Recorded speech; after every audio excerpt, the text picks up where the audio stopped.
ശരിക്കും എന്താണ് ethics paper, അല്ലെങ്കിൽ എത്തിക്സ് പേപ്പറിൻ്റെ ഇമ്പോർട്ടൻസ് എന്താണ്? മാർക്ക് വൈസും സിഗ്നിഫിക്കൻസ് ഉണ്ട്, അല്ലാതെ എൻ്റെ പ്രാക്ടിക്കൽ സൈഡിലും സിഗ്നിഫിക്കൻസ് ഉണ്ട്. എല്ലാവരും GS1-ൻ്റെയും 2-ൻ്റെയും 3-യുടെ ഒക്കെ പുറകെ പോകുമ്പോൾ എത്തിക്സ് പലപ്പോഴും ലെഫ്റ്റ് ഓവറായി പോകാറുണ്ട്. പലപ്പോഴും ആസ്പിരൻസിന് ഏറ്റവും വലിയൊരു പ്രശ്നം വരുന്നത് എവിടെയെന്ന് വെച്ചാൽ അവർ പ്രിലിംസിന് ശേഷം മാത്രമേ എത്തിക്സ് പഠിച്ചു തുടങ്ങുള്ളൂ. പ്രാക്ടീസിലൂടെ മാത്രമേ നമുക്ക് ഈ ഒരു സ്കില്ല്, ഈ ഒരു ആപ്റ്റിറ്റ്യൂഡ് ഡെവലപ്പ് ചെയ്യാൻ പറ്റുള്ളൂ. ഒരു തിങ്കറിൻ്റെ മൈൻഡ് സെറ്റിലൂടെ എങ്ങനെ ചിന്തിക്കാം, ആ ഒരു ആപ്റ്റിറ്റ്യൂഡാണ് നമ്മൾ വളർത്തേണ്ടത്. അതാണ് UPSC പേപ്പറിലൂടെ ചെക്ക് ചെയ്യുന്നത്. അപ്പോൾ ആ ഒരു അബ്സ്ട്രാക്റ്റ് ആയിട്ടുള്ള സാധനങ്ങൾ നിങ്ങൾക്ക് കൃത്യമായിട്ട് മനസ്സിലായിട്ടുണ്ട് എന്ന് എക്സാമിനറെ അറിയിക്കാൻ ഉള്ള മാർഗം എന്ന് പറയുന്ന എക്സാമ്പിൾ മാത്രം. തിയറി പഠിച്ചിരിക്കുന്ന കുട്ടികളുണ്ടാവും. ഈ തിയറി മാത്രം പഠിച്ചത് കൊണ്ടും അല്ലെങ്കിൽ കീവേഡ്സ് എല്ലാം ബൈ ഹാർട്ട് ആയതുകൊണ്ട് മാത്രമായില്ല. എത്തിക്സ് എന്ന് പറയുന്ന പേപ്പറിന് മാർക്ക് കിട്ടണമെങ്കിൽ അത് പേഴ്സണലൈസ്ഡ് ആവണം. ടേംസിൻ്റെ കാര്യങ്ങൾ, അതിൻ്റെ എക്സാമ്പിൾസ്, അതേപോലെ തന്നെ പിന്നെ കറണ്ട് അഫയേഴ്സുമായി ബന്ധപ്പെട്ടിട്ടുള്ള എക്സാമ്പിൾസ്, ഇതൊക്കെ വെച്ച് കമ്പയർ ചെയ്തിട്ട് ഒരു നോട്ട് വളരെ അത്യാവശ്യമാണ്. ക്വസ്റ്റ്യനായിട്ട് ചോദിച്ചില്ലെങ്കിലും നമ്മുടെ ആൻസർ ഷീറ്റിൽ നിർബന്ധമായിട്ടും വരേണ്ട ഒരു കീവേഡാണ് കോൺസ്റ്റിറ്റ്യൂഷണൽ മൊറാലിറ്റി. കർണൻ്റെ ഓരോ കാര്യങ്ങൾ ഞങ്ങൾ ഡിസ്കസ് ചെയ്യുന്നു. കവച കൊണ്ടുവരാൻ കൊടുക്കുന്ന കഥ പോലും നമുക്ക് പല വാല്യൂ സിസ്റ്റംസിനെ എക്സ്പ്ലെയിൻ ചെയ്യാനുള്ള ഒരു ടൂളായിട്ട് യൂസ് ചെയ്യാം. ജോഗ്രഫിയിൽ കൺസെപ്റ്റ്സ് പഠിക്കുന്ന പോലെ പോളിറ്റിയിൽ ആർട്ടിക്കിൾസിനെ പറ്റിയിട്ടും പിന്നെ ഫണ്ടമെൻ്റൽ റൈറ്റ്സിനെ പറ്റിയിട്ടും ഒക്കെ പഠിക്കുന്ന അതേപോലെ തന്നെ നമുക്ക് ഈ പേപ്പറിലേക്ക് വരുമ്പോൾ തിങ്കേഴ്സിനെ പറ്റി പഠിച്ചേ പറ്റുള്ളൂ. If they were in the other side, അവർ ചിലപ്പോൾ എന്ത് ചൂസ് ചെയ്യുമായിരുന്നു, അല്ലെങ്കിൽ അവർ ഉറപ്പായിട്ട് എന്ത് ചൂസ് ചെയ്യും? റിസർവേഷൻ വേണമെന്നേ പറയുള്ളൂ. ബൈബിൾ ഓഫ് അല്ലെങ്കിൽ ഒരു ഹോളി ബുക്ക് ഓഫ് പ്രിപ്പറേഷൻ ഏതാണെന്ന് ചോദിച്ചു കഴിഞ്ഞാൽ അത് നമ്മളുടെ കോൺസ്റ്റിറ്റ്യൂഷൻ തന്നെയാണെന്ന് പറയും. ഇത് ഒരു ബ്യൂട്ടിഫുൾ തോട്ട് എക്സ്പെരിമെൻറ്റാണ്. അപ്പോൾ ആ തോട്ട് എക്സ്പെരിമെൻ്റ് എന്താണെന്ന് പഠിക്കണം. ലെവിയാത്തനായിരിക്കണം, ആളുകളെയൊക്കെ വരച്ച വരയിൽ നിർത്താൻ കഴിവുള്ള ലെവിയാത്തനായിരിക്കണം സ്റ്റേറ്റ്.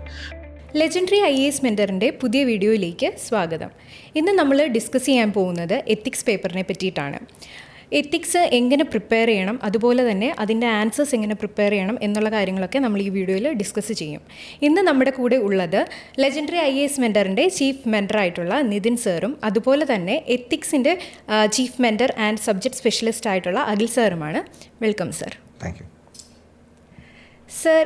എത്തിക്സ് പേപ്പറിൽ ഒരുപാട് ആസ്പിരൻസിന് മാർക്കിൻ്റെ റേഞ്ച് ഭയങ്കര വേരിയേഷനാണ്. അതായത് ചില കുട്ടികൾക്ക് ഹൈ മാർക്ക് സ്കോർ ചെയ്യും, ചില കുട്ടികൾക്ക് ഭയങ്കര ലോ ആയിട്ടുള്ള മാർക്കാണ്. അപ്പോൾ ശരിക്കും എന്താണ് എത്തിക്സ് പേപ്പർ, അല്ലെങ്കിൽ എത്തിക്സ് പേപ്പറിൻ്റെ ഇമ്പോർട്ടൻസ് എന്താണ്? ഓക്കെ, ഇത് ഞാൻ പറയാൻ ആൻസർ. ഓക്കെ, സോ എത്തിക്സ് എന്ന് പറയുന്നത് നമുക്ക് സിവിൽ സർവീസസ് എക്സാമിനേഷൻ്റെ മെയിൻസിലേക്ക് വരുമ്പോൾ one of the most significance കൊടുത്ത് പഠിക്കേണ്ട ഒരു പേപ്പറാണ് എത്തിക്സ്. GS4 എന്നാണ് പറയുന്നത്. അപ്പോൾ ഞാനും അഖിൽ സാർ ഇതിന് തൊട്ട് മുമ്പ് സംസാരിക്കുന്നുണ്ടായിരുന്നു. അപ്പോൾ ഞങ്ങളുടെ ഡിസ്കഷനിൽ വന്നൊരു കാര്യമാണ്, ഈ മറ്റെല്ലാ പേപ്പറുകളും നമ്മൾ GS1, GS2, GS3 എന്ന് പറയത്തേ ഉള്ളൂ. പക്ഷേ എത്തിക്സിന് മാത്രമാണ് GS4 എത്തിക്സ് ആപ്റ്റിറ്റ്യൂഡ് ഇൻറ്റഗ്രിറ്റി എന്ന് ആ സെപ്പറേറ്റ് നെയിം ചെയ്ത് വരുന്നൊരു പേപ്പറാണ്. അത് മാത്രമല്ല, GS1 എന്ന് പറയുന്നത് it's A group of different subjects, history, geography, society, art and culture ഒക്കെ ഉണ്ട്.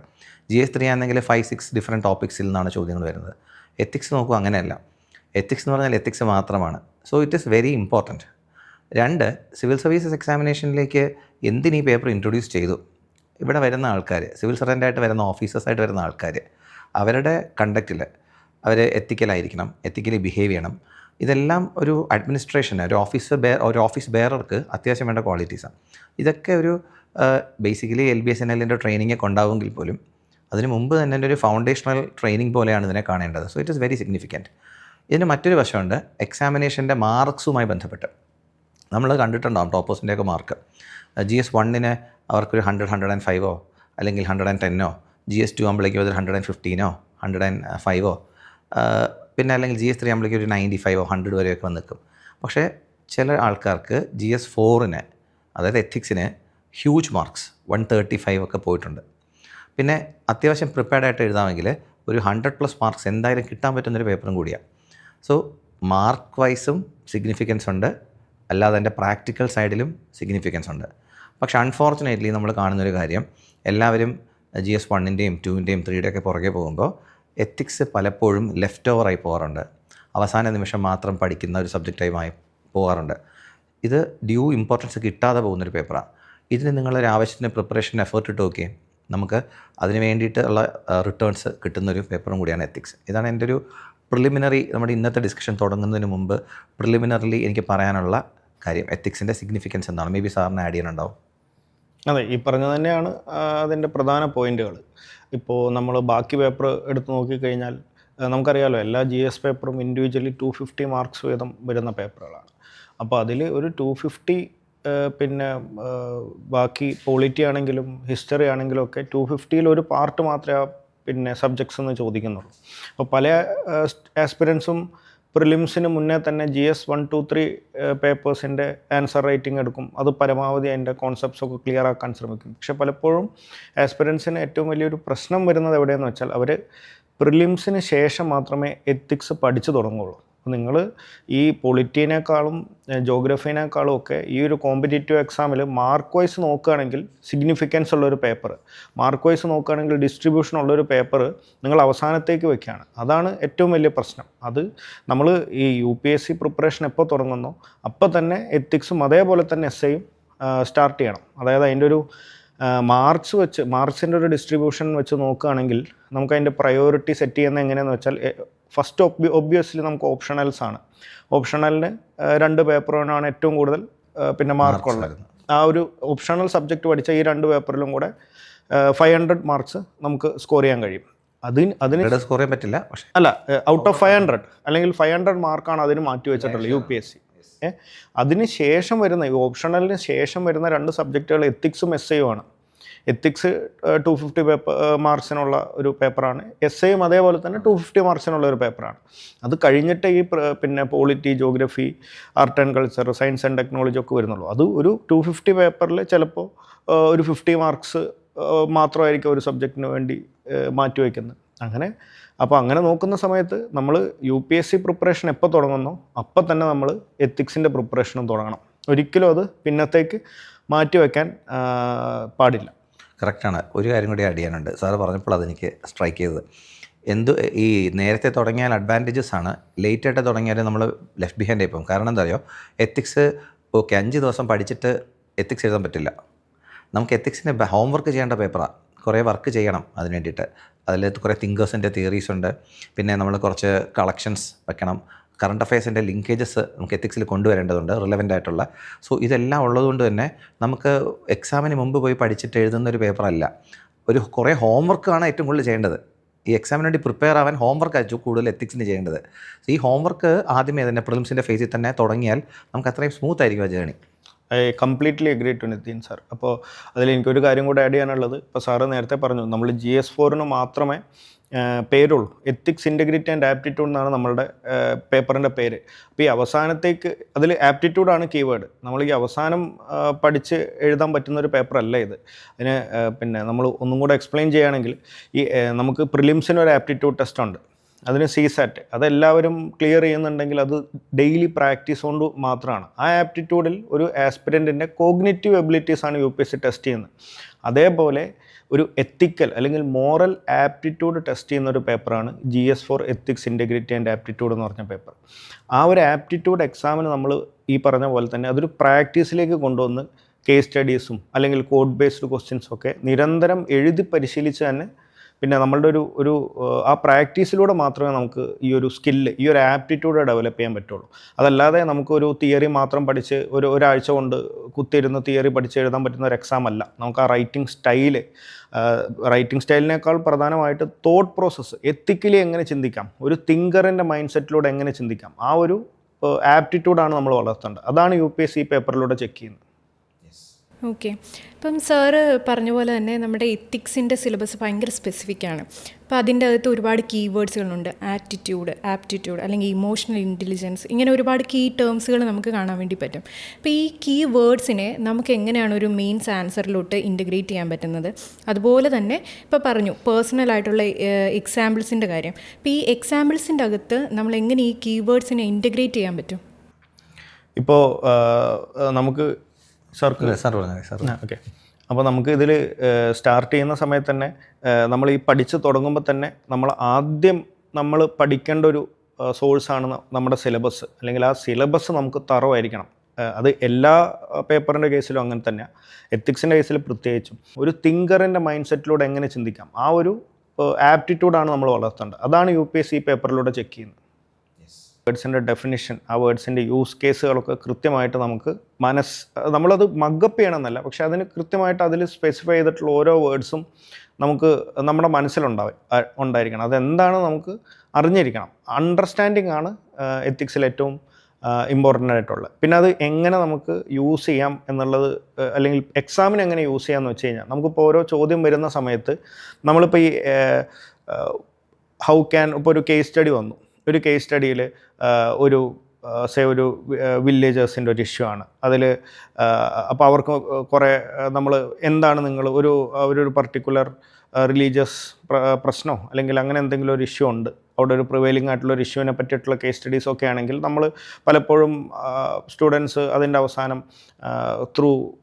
അവരെ ബോധവൽക്കരിച്ചുകൊണ്ട് നമുക്ക് മാറ്റാം. അങ്ങനെയൊക്കെ ജനറലായിട്ട് അതിപ്പോൾ പലപ്പോഴും സൊസൈറ്റിയിലടക്കം പിന്നെ നമ്മൾ എഴുതുന്ന ഒരു കാര്യം കൂടുതൽ അവയർനെസ് സ്പ്രെഡ് ചെയ്യണം. അങ്ങനെയൊക്കെ എഴുതുന്നതിന് പകരം നമ്മൾ എന്ത് ചെയ്യണമെന്ന് വെച്ചാൽ അവിടെ ആറ്റിറ്റ്യൂഡിനൽ ചേഞ്ചസ് കൊണ്ടുവരണം.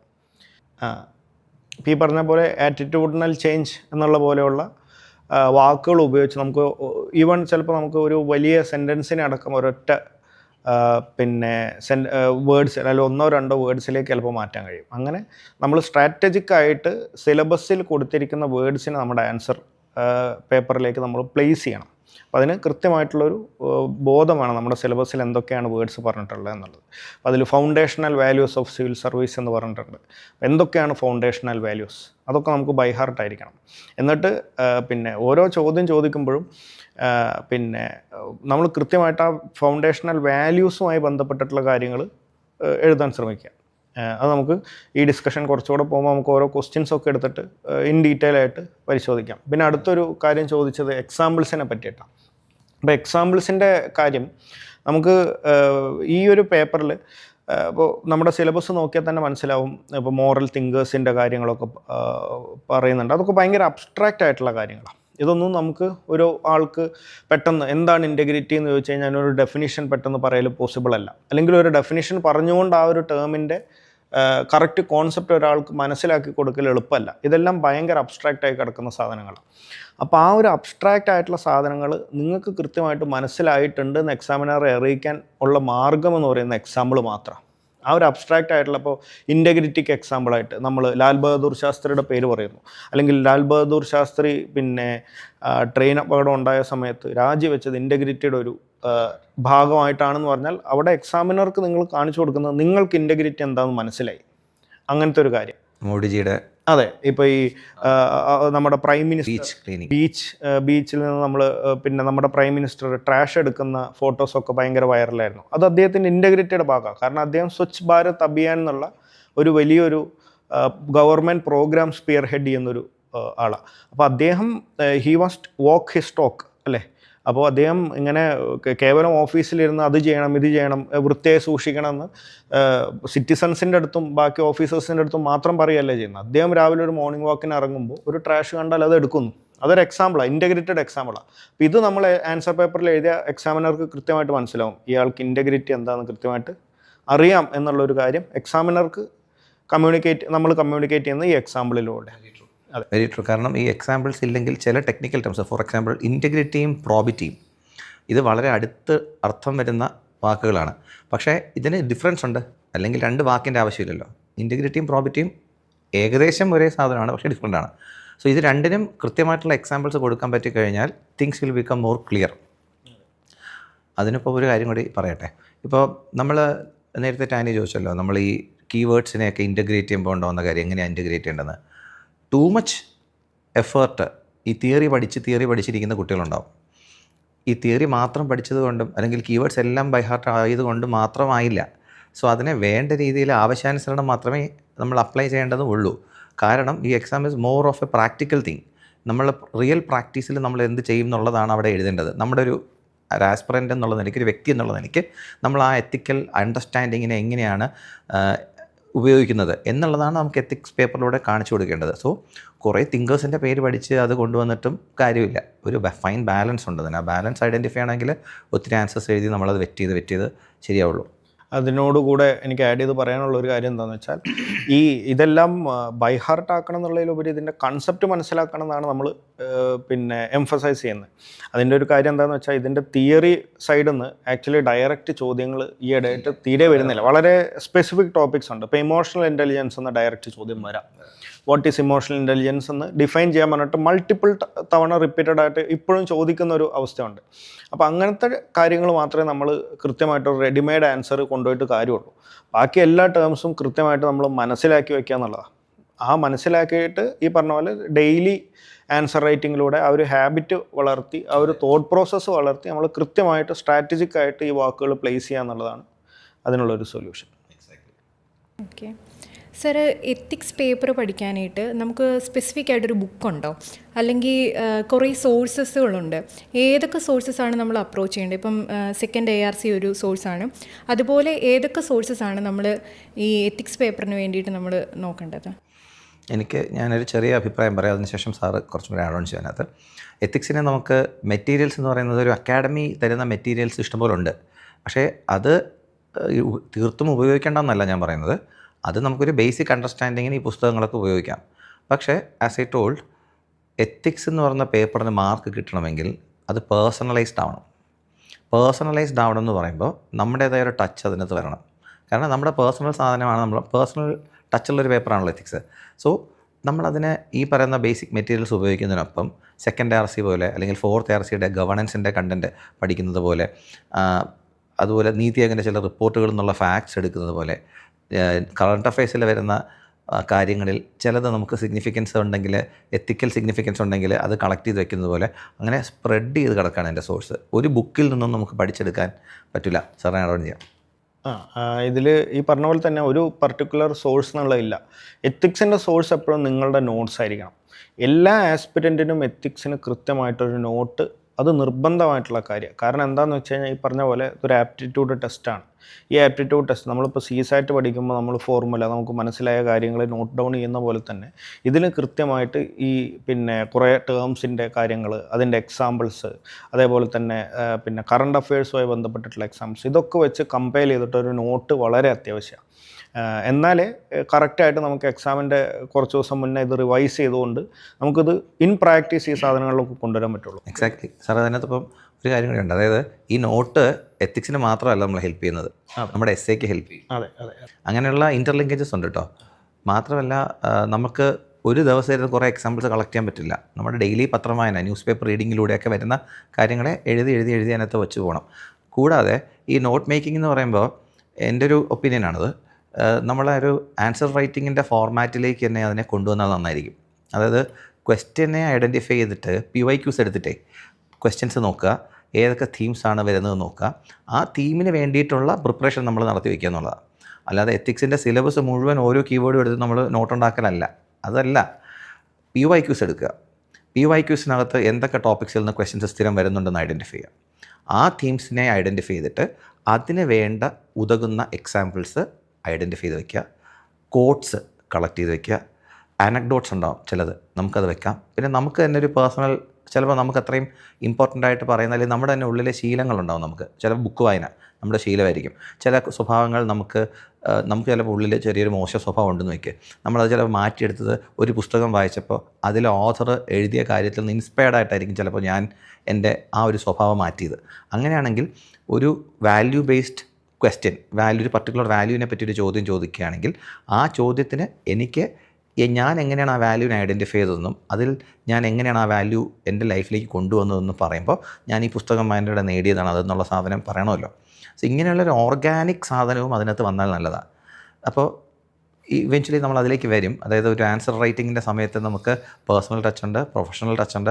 ഒരു അഡ്മിനിസ്ട്രേറ്റർ ലെവലിൽ എന്താണ് ഒരു എക്സാമ്പിൾസ് കൊടുക്കേണ്ട സമയത്ത് പേഴ്സണലി നമുക്ക് പറയാം, ഒരു പ്രൊഫഷണൽ സെറ്റിങ്ങിൽ എന്താണെന്ന് പറയാം, അഡ്മിനിസ്ട്രേഷനിൽ അതെങ്ങനെയാണ് അഫക്റ്റഡ് ആവുന്നതെന്ന് പറയാം, ഒരു പർട്ടിക്കുലർ വാല്യൂ ഇല്ലെങ്കിൽ എന്ത് പറ്റും എന്ന് പറയാം. ഇതിനൊക്കെ നമുക്ക് പ്രീ പ്ലാൻഡ് പ്രിപ്പറേഷൻ വേണം.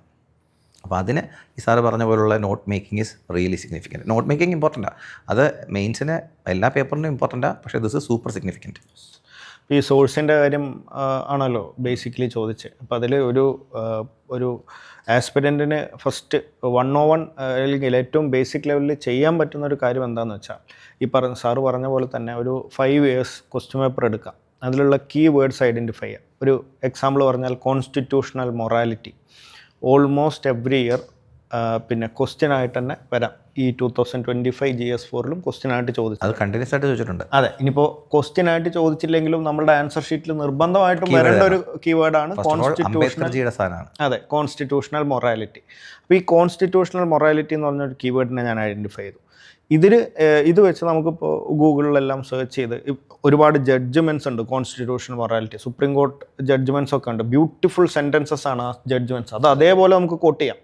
അപ്പോൾ എന്താണ് കോൺസ്റ്റിറ്റ്യൂഷണൽ മൊറാലിറ്റി എന്ന് നിങ്ങൾ തന്നെ വായിച്ച് പഠിക്കുക. എന്നിട്ട് നിങ്ങളൊരു നോട്ട് ഉണ്ടാക്കി വെക്കുക. കോൺസ്റ്റിറ്റ്യൂഷണൽ മൊറാലിറ്റി അല്ലേ, പിന്നെ കോർപ്പറേറ്റ് ഗവർണൻസ് ഒരു ഭാഗമാണ്. അപ്പോൾ കോർപ്പറേറ്റ് ഗവർണൻസ് എന്താണ്, അങ്ങനെയൊക്കെ കൃത്യമായിട്ട് നമ്മൾ ഈ ഒരു പിന്നെ കീവേഡ്സ് ഐഡൻറ്റിഫൈ ചെയ്ത് അതിലൊരു നോട്ട് ഉണ്ടാക്കി കഴിഞ്ഞാൽ ഉള്ള ഗുണം എന്താണെന്ന് വെച്ചാൽ, നിങ്ങൾ പിന്നീട് കറണ്ട് അഫെയർസ് ന്യൂസ് പേപ്പർ വായിക്കുമ്പോൾ GS1, GS2, GS3 പേപ്പറുകളിലേക്ക് വേണ്ട സാധനങ്ങൾ ന്യൂസ് പേപ്പറിൽ നിന്ന് നിങ്ങൾക്ക് കിട്ടുന്ന പോലെ GS4-ലേക്കുള്ള സാധനങ്ങളും കിട്ടും. ഇപ്പോൾ നടന്നുകൊണ്ടിരിക്കുന്ന ഒരു എക്സാമ്പിൾ പറഞ്ഞാൽ ഇപ്പോൾ വാറാണ്. അപ്പോൾ അറിയാം നമുക്ക് ശ്രീ MA യൂസഫ് അലി ഒരുപാട് പിന്നെ ഫുഡ് ഐറ്റംസ് ഈ വാറിൻ്റെ ഇടയിൽ അദ്ദേഹം ലാഭമൊന്നും നോക്കാതെ ഇന്ത്യയിൽ നിന്ന് ബൈ എയർ ഗൾഫ് GCC കൺട്രീസിലേക്ക് ഫുഡ് ഐറ്റംസ് ട്രാൻസ്പോർട്ട് ചെയ്തു. അതൊരു കോർപ്പറേറ്റ് ഗവർണൻസിൻ്റെ ഒരു എത്തിക്കൽ കോർപ്പറേറ്റ് ഗവർണൻസിൻ്റെ നമ്പർ 1 എക്സാമ്പിളാണ്. അതെ. അപ്പോൾ ഇങ്ങനത്തെ കാര്യങ്ങൾ ഇപ്പോൾ അത് ഈ കോർപ്പറേറ്റ് ഗവർണൻസ് എന്താ, എത്തിക്കൽ കോർപ്പറേറ്റ് ഗവർണൻസ് എന്താണെന്നെല്ലാം നമുക്ക് ക്ലാസ്സുകളിലൂടെയും അല്ലെങ്കിൽ സ്വന്തം റിസർച്ചിലൂടെയൊക്കെ കൃത്യമായിട്ട് മനസ്സിലാക്കി കഴിഞ്ഞാൽ ഇങ്ങനത്തെ കാര്യങ്ങൾ കാണുമ്പോൾ പെട്ടെന്ന് ലിങ്ക് ചെയ്യാൻ പറ്റും. അങ്ങനെ നമ്മൾ നോട്ട് മേക്കിംഗ് ആണ് ഇതിൻ്റെ പ്രധാനം. ഓക്കെ, ഇപ്പം സാറ് പറഞ്ഞില്ലേ പ്രീ പ്ലാൻഡ് ആയിട്ടൊരു നോട്ട് മേക്ക് ചെയ്ത് വെക്കുക എന്നുള്ളത്. അപ്പം അങ്ങനെ നോക്കുവാണെങ്കിൽ എത്തിക്സിൻ്റെ പേപ്പറിൽ ഒരു കൃത്യമായിട്ടുള്ള ഫ്രെയിം വർക്ക് ഉണ്ടോ ആൻസറിന്?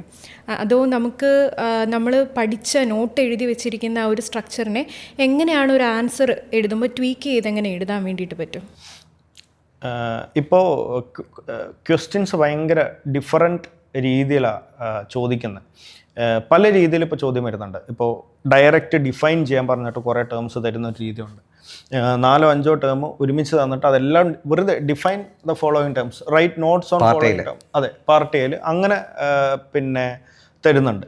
അപ്പോൾ അതിലൊക്കെ ഈ പറഞ്ഞ പോലെ നമുക്ക് കൃത്യമായിട്ട് എക്സാമ്പിൾസും ഇതും ഡയറക്റ്റ് നമുക്ക് യൂസ് ചെയ്യാം. പക്ഷേ മെജോറിറ്റി ചോദ്യങ്ങളും ഒരു പർട്ടിക്കുലർ കോട്ട്, ആ കോട്ടിനെ സംബന്ധിച്ച് ഒരു സിവിൽ സർവൻറ്റിന് ഇതെങ്ങനെ ഉപകാരപ്പെടുന്നു എന്നുള്ള രീതിയിലായിരിക്കും പിന്നെ ക്വസ്റ്റ്യൻസ് വരിക. അല്ലെങ്കിൽ ഞാൻ പറഞ്ഞത് പക്ക കോഡ് ബേസ്ഡ് ക്വസ്റ്റ്യൻസ് അല്ല, അല്ലാത്ത ചോദ്യങ്ങളിൽ തുടക്കത്തിൽ ഒരൊറ്റ സെൻറ്റൻസ് ഒരു കോട്ട് ഉണ്ടാവും. അതെ, എസ്പെഷ്യലി 2024 മെയിൻസിന് ആദ്യത്തെ 1A 1B 2A 2B ക്വസ്റ്റ്യൻസിലെ 2 കണ്ട ഡയറക്റ്റ് കോട്ട. ഒരു IPS ഓഫീസറുടെ ഒരു കഥയാണ് അതിനകത്ത് പറയുന്നത്, SP-യുടെ അങ്ങനത്തെ ഒരു കോട്ട്. എന്നിട്ട് അതിൽ നിന്ന് ഒരു ഇതെങ്ങനെ ഇപ്പോൾ കഴിഞ്ഞ 2025 ഒരു ചോദ്യമുണ്ട്, ഈ പറഞ്ഞ കോൺസ്റ്റിറ്റ്യൂഷണൽ മൊറാലിറ്റിയായി ബന്ധപ്പെട്ടിട്ടുള്ള ഒരു ചോദ്യം. അതൊരു ജനറിക് സെൻറ്റൻസാണ്. ആ സെൻറ്റൻസ് കഴിഞ്ഞിട്ട് അടുത്തത് ഇതെങ്ങനെ ഒരു പിന്നെ ഓഫീസർക്ക് അദ്ദേഹത്തിൻ്റെ ജോലിയുടെ ഭാഗമായിട്ട് എങ്ങനെ ഇത് യൂട്ടിലൈസ് ചെയ്യാൻ കഴിയും, ഇതെങ്ങനെ ആ ഒരു രീതിയിലുള്ള ചോദ്യങ്ങളാണ് വരുന്നത്. അപ്പോൾ അതിനൊന്നും നമുക്കൊരു സെറ്റ് ഫ്രെയിം വർക്ക് കൊണ്ടുപോകാൻ പറ്റില്ല, അങ്ങനെ ഉണ്ടാക്കി കൊണ്ടുപോകാൻ പറ്റില്ല. അതിനൊക്കെ നമുക്ക് ടു ദ ക്വസ്റ്റ്യൻ ആൻസർ ചെയ്തേ പറ്റൂ. അതിനിപ്പോൾ ഫ്രെയിം വർക്ക് എന്ന് നമുക്ക് പറയാനാണെങ്കിൽ ഇപ്പോൾ ആ ഫസ്റ്റ് തന്നിരിക്കുന്ന കോട്ട് അഡ്രസ്സ് ചെയ്യുക ഇൻട്രൊഡക്ഷനിൽ. അത് കഴിഞ്ഞിട്ട് ബാക്കി പോയിൻറ്റ്സ് എല്ലാം നമ്മൾ പിന്നെ നമ്മളുടെ ഈ പറഞ്ഞ നോളജ് ബേസ് നിന്ന് നമ്മൾ ജനറേറ്റ് ചെയ്യേണ്ട പോയിൻറ്റ്സാണ്. അതിനൊന്നൊരു സെറ്റ് ഫ്രെയിം വർക്ക് എന്നുള്ളത് പറയാനില്ല. പിന്നെ കോഡ് ബേസ്ഡ് ക്വസ്റ്റ്യൻസ് ആണ്. കോഡ് ബേസ്ഡ് ക്വസ്റ്റ്യൻസ് ഈ പറഞ്ഞ പോലെ ഭയങ്കര അബ്സ്ട്രാക്റ്റാണ്. അതെങ്ങനെ നിങ്ങൾക്ക് എക്സാമിനറിലേക്ക് എത്തിക്കുക എന്നുള്ളതാണ്. അത് ത്രൂ പ്രാക്ടീസും കൊണ്ട് മാത്രം വരുന്ന കാര്യം, ഒരു ജനറൽ കോഡ്. അപ്പോൾ അതിൽ നമുക്ക് ചെയ്യാൻ പറ്റുന്ന കാര്യം, ഏറ്റവും കൂടുതൽ ഒരു 2015 ശേഷം അനലൈസ് ചെയ്ത ഏറ്റവും കൂടുതൽ കോഡ്സ് ചോദിച്ചിട്ടുള്ള ആരുടെ കോഡ്സാന്ന് വെച്ചാൽ, ഒന്ന് മഹാത്മാഗാന്ധി, APJ അബ്ദുൽ കലാം, സ്വാമി വിവേകാനന്ദ. കഴിഞ്ഞ 2 വർഷമായിട്ട് ജോൺ ലോക്കിൻ്റെ ചോദിക്കുന്നുണ്ട്. 2-3 കഴിഞ്ഞ വർഷം അതിൻ്റെ മുന്നേ പിന്നെ 1-2 പ്രാവശ്യം ജോൺ ലോക്കിൻ്റെ കോഡ്സൊക്കെ ചോദിച്ചിട്ടുണ്ട്. പക്ഷേ കലാം സാറിൻ്റെ ഒരു കോഡ് ഉണ്ടായിരുന്നു. കലാം സാറിൻ്റെ ഏറ്റവും റിപ്പീറ്റഡ് ആയിട്ട് ചോദിച്ചിട്ടുള്ളത് കലാം, APJ അബ്ദുൽ കലാം, സ്വാമി വിവേകാനന്ദ, മഹാത്മാഗാന്ധി. അപ്പോൾ ഇവരുടെയൊക്കെ കോഡ്സിലൂടെ നമ്മൾ പോവുക. ഈ കോഡ്സ് വെച്ചിട്ട് നമ്മൾ തന്നെ ആൻസർ എഴുതി നോക്കുക. ആ ആൻസർ പിന്നെ അങ്ങനെ എഴുതി ഡെവലപ്പ് ചെയ്യേണ്ട ഒരു കാര്യം. അതൊരു എസ്സേ, ഒരു മിനി എസ്സേ ആയിട്ട് നിങ്ങൾ പിന്നെ ഈ ഒരു കോഡ് ബേസ്ഡ് ക്വസ്റ്റ്യൻസിനെ കാണണം. അതല്ല തീരെ നിങ്ങൾക്ക് പോയിന്റ്സ് ജനറേറ്റ് ചെയ്യാൻ പറ്റുന്നില്ലെങ്കിൽ, എക്സാമിന് നിങ്ങൾ പ്രഷർ കാരണം എക്സാമിന് ഈ തീരെ കോട്ട് ജനറേറ്റ് ചെയ്യാൻ പറ്റുന്നില്ലെങ്കിൽ, ഇതെങ്ങനെ ഇപ്പോൾ ഒരു കോട്ടിലൊരു വാല്യൂ സിസ്റ്റത്തെ പറ്റിയിട്ടായിരിക്കുമല്ലോ പറഞ്ഞിട്ടുണ്ടാവുക. What this quote mean to you എന്നാണ് ചോദിക്കുക. അപ്പോൾ ആ വാല്യൂ സിസ്റ്റം എങ്ങനെ നിങ്ങളെ ഹെൽപ്പ് ചെയ്തു, എങ്ങനെ ഒരു അഡ്മിനിസ്ട്രേറ്റർക്ക് അത് മുതൽക്കൂട്ടാവും. ഇത് ഇങ്ങനെ ചെയ്യണം എന്നല്ല കേട്ടോ പറഞ്ഞാൽ, നിങ്ങൾക്ക് വേറെ ഒരു വഴിയില്ലെങ്കിൽ അറ്റ്ലീസ്റ്റ് ഈ ഒരു ഫ്രെയിം വർക്ക് എങ്കിലും യൂസ് ചെയ്യാം. കറക്റ്റ് ഫ്രെയിം വർക്ക് എന്താണെന്ന് എക്സാക്ട്ലി അവിടെ സാറ് ഫ്രെയിം വർക്കിൻ്റെ കാര്യം പറഞ്ഞുകൊണ്ടാട്ടോ ഞാൻ ഇൻക്ലൂഡ് ചെയ്തത്. ഇപ്പോൾ ചില സ്പേസസ്, ചില അക്കാഡമിക് സ്പേസസ് ഫ്രെയിം വർക്ക് കൊടുക്കുന്നുണ്ട്. അത് തെറ്റല്ല, നമുക്ക് ഫ്രെയിം വർക്ക് ഉണ്ടാക്കാൻ എളുപ്പമാണ്. It's not a difficult, it's not a big deal. അപ്പം ഇങ്ങനെയുള്ള കോഡ് അഥവാ ഫ്രെയിം വർക്കുകൾ സെറ്റ് ചെയ്ത് പോകണമെങ്കിലും കോഡ് ബേസ്ഡ് ക്വസ്റ്റ്യൻസിന് ഫ്രെയിം വർക്ക് സെറ്റ് ചെയ്ത് പോയാൽ എളുപ്പമാണ്. കാരണം ഇപ്പോൾ സാറ് പറയാൻ വന്ന കാര്യത്തിലേക്ക് ഞാനും പിവട്ട് ചെയ്യുന്നത്, അതായത് ഇൻട്രൊഡക്ഷനിൽ ആ കോട്ടിനെ നമ്മളൊരു സിംഗിൾ സെൻറ്റൻസിൽ എസ്റ്റാബ്ലിഷ് ചെയ്യുക, സിമ്പിളാക്കി എക്സ്പ്ലെയിൻ ചെയ്യുക എന്താണ് ആ കോട്ട് പറയുന്നത്. അതിനുശേഷം what is that quote mean to you എന്നാണല്ലോ. അപ്പോൾ ആ നമുക്ക് എന്താണെന്ന് മനസ്സിലാക്കാനായിട്ടുള്ള ഒരു സാധനം അവിടെ എക്സാമ്പിൾഫൈ ചെയ്തുകൊണ്ട് കൊടുക്കുക, അല്ലെങ്കിൽ എക്സാമ്പിൾസിലൂടെ കൊടുക്കുക, അല്ലെങ്കിൽ പബ്ലിക് അഡ്മിനിസ്ട്രേഷൻ അത് സിഗ്നിഫിക്കൻ്റ് ആണ്, എന്തുകൊണ്ട് സിഗ്നിഫിക്കൻ്റ് ആണ് അത് എന്ന് പറയുന്നൊരു എക്സ്പ്ലനേഷൻ ബോഡി പാർട്ടിൽ ഫസ്റ്റ് പോയിൻ്റായിട്ട് കൊടുക്കുക. അതിൻ്റെ രണ്ടാമത്തെ ഭാഗമായിട്ട്, അതായത് ബോഡി പാർട്ടിൽ തന്നെ രണ്ടാമത്തെ ഭാഗമായിട്ട്, ഇത് ഇല്ലെങ്കിൽ പബ്ലിക് സർവീസിൽ ഈ വാല്യൂ സിസ്റ്റം, ഈ കോട്ടിൽ പറഞ്ഞിട്ടുള്ള ഇൻഹറൻ്റ് ആയിട്ട് കിടക്കുന്ന ഇംപ്ലിസിറ്റ് അല്ലെങ്കിൽ എക്സ്പ്ലിസിറ്റ്ലി കിടക്കുന്ന ആ പർട്ടിക്കുലർ വാല്യൂ സിസ്റ്റം ഒരു പബ്ലിക് സർവൻറ്റിൻ്റെ സ്വഭാവത്തിൽ ഇല്ലെങ്കിൽ അത് എന്തുമാത്രം കാറ്റസ്ട്രോഫിക് ആയി മാറാം എന്ന് പറഞ്ഞ് മനസ്സിലാക്കുക. അപ്പം ബോഡി പാർട്ടിൽ രണ്ട് സാധനമായി.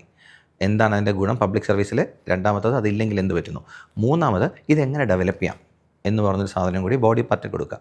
അതിനുശേഷം കൺക്ലൂഷനിലേക്ക് മുമ്പ് വരുമ്പോൾ നമുക്ക് വേണമെങ്കിൽ അതിൻ്റെ ഡിഫറെൻറ്റ് എക്സാമ്പിൾസ് കൊടുക്കാം. അതായത് ഓരോ എക്സാമ്പിൾസ്, ഓരോ വ്യക്തികളുടെ ലൈഫിൽ ഈ കോട്ട് അല്ലെങ്കിൽ ഈ പർട്ടിക്കുലർ വാല്യൂ എങ്ങനെയാണ് വർക്ക് ചെയ്തതെന്നോ, ഒരു സിസ്റ്റം, ഒരു എസ്റ്റാബ്ലിഷ്ഡ് സിസ്റ്റം ഒരു പർട്ടിക്കുലർ വാല്യൂ സിസ്റ്റം ഫോളോ ചെയ്തതുകൊണ്ട് എങ്ങനെ ഗുണമുണ്ടായി എന്നൊക്കെയുള്ള രീതിയിൽ മാറുന്ന ഒരു ഫ്രെയിം വർക്ക് നമുക്ക് വേണമെങ്കിൽ ഇതുപോലെ കോഡ് ബേസ്ഡ് ക്വസ്റ്റ്യൻസ് ഉണ്ടാക്കി വെക്കാം. അത് പോസിബിളാണ്. പിന്നെ ഇതൊക്കെ ആദ്യമേ പറയട്ടെ, നമുക്കൊരു ഫാക്ച്വൽ എറർ പറ്റി. ജോൺ ലോക്കിൻ്റെ കോട്ട് കഴിഞ്ഞ പ്രാവശ്യം ചോദിച്ചിട്ടില്ല. അത് നമ്മളുടെ ഇൻറ്റേർണലി നമ്മളുടെ ഒരു എക്സാം ബേസ് ചെയ്ത് ചോദിച്ചിട്ട് ചോദ്യം അത് പെട്ടെന്ന് കൺഫ്യൂഷൻ ക്വസ്റ്റ്യൻ പേപ്പറിലാണ്. അതെ. ഇപ്പോൾ ഈ ഫ്രെയിം വർക്കിൻ്റെ കാര്യം പറഞ്ഞു കഴിഞ്ഞാൽ, ഈ സാറ് പറഞ്ഞ പോലെ തന്നെ നമുക്ക് എല്ലാവർക്കും ഒരേ ഫ്രെയിം വർക്ക് വെച്ചിട്ട് ഉത്തരം എഴുതാൻ പറ്റുന്ന ഒരു കാര്യമല്ല എത്തിക്സ്. അപ്പം നിങ്ങൾ through answer writing create your own frame works. ഒരിക്കലും ഇതുപോലെ ഇങ്ങനെ എഴുതി പോയി എഴുതാം എന്ന് വെച്ചിട്ട് ഒരിക്കലും എത്തിക്സിനെ സമീപിക്കാതിരിക്കുകയായിരിക്കും നല്ലത്.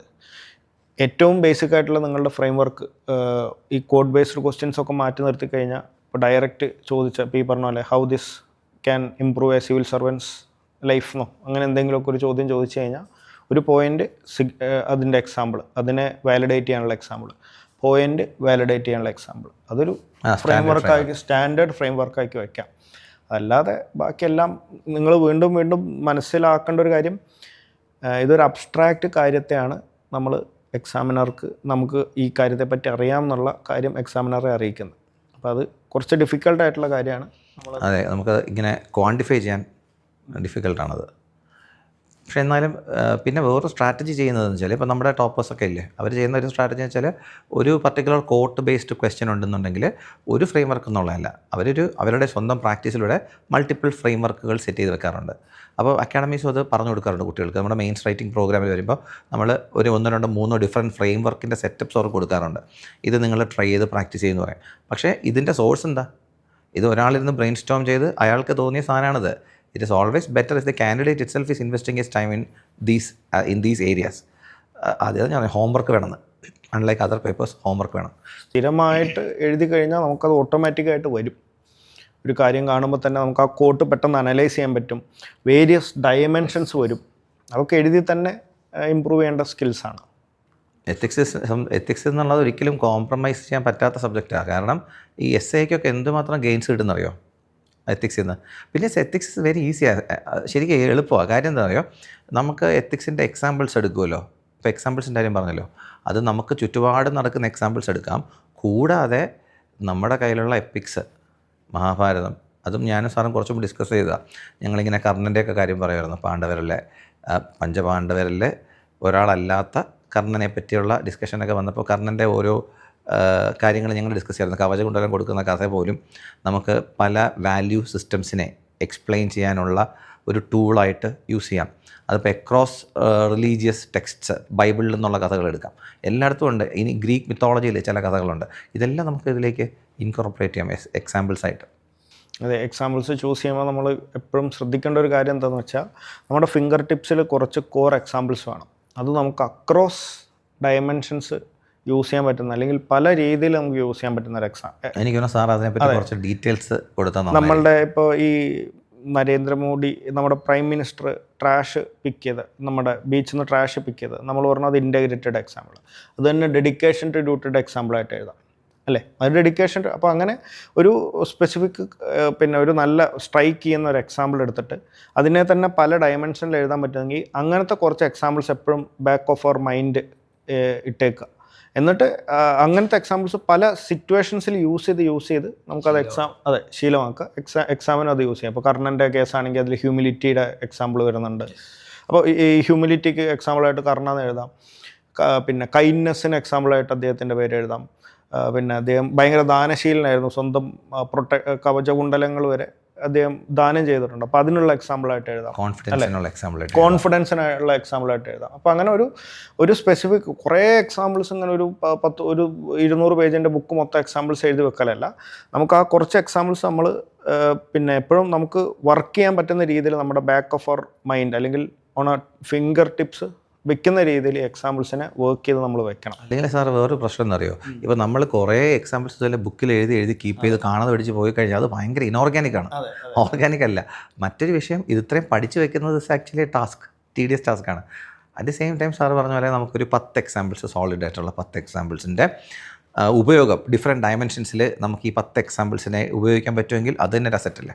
ഇപ്പം നമ്മൾ കോഡ്സിൻ്റെ ഇമ്പോർട്ടൻസിനെ പറ്റി പറഞ്ഞില്ലേ, അതുപോലെ തന്നെ ഇമ്പോർട്ടൻ്റ് ആയിട്ട് വരുന്നതാണല്ലോ തിങ്കേഴ്സ്, തിയറീസ് ഒക്കെ. അപ്പം ഒരു ആസ്പിരൻറ്റ് മസ്റ്റായിട്ട് അറിഞ്ഞിരിക്കേണ്ട തിങ്കേഴ്സ് ആൻഡ് തിയറീസ് ഉണ്ടോ? അതുകൂടാതെ അങ്ങനെ ഉണ്ടെങ്കിൽ തന്നെ നമ്മൾ ഈ ആൻസേഴ്സിലേക്ക് എങ്ങനെയാണ് ഇതിനെ ഒന്ന് ഇൻ്റഗ്രേറ്റ് ചെയ്യുന്നത്? അതായത് ഈ പറയുന്ന തിങ്കേഴ്സ് എസെൻഷ്യലി അറിഞ്ഞിരിക്കേണ്ട കുറച്ച് തിങ്കേഴ്സ് ഉണ്ട് സിലബസിനകത്ത്. എസെൻഷ്യലി ഇപ്പോൾ നമുക്ക് ഫോർ എക്സാമ്പിൾ യൂട്ടിലിറ്റേറിയനിസം എന്ന് പറയുന്നൊരു ടെർമിനോളജി, അത് അറിയാതെ എത്തിക്സിന് പ്രിപ്പയർ ചെയ്തിട്ട് കാര്യമില്ല.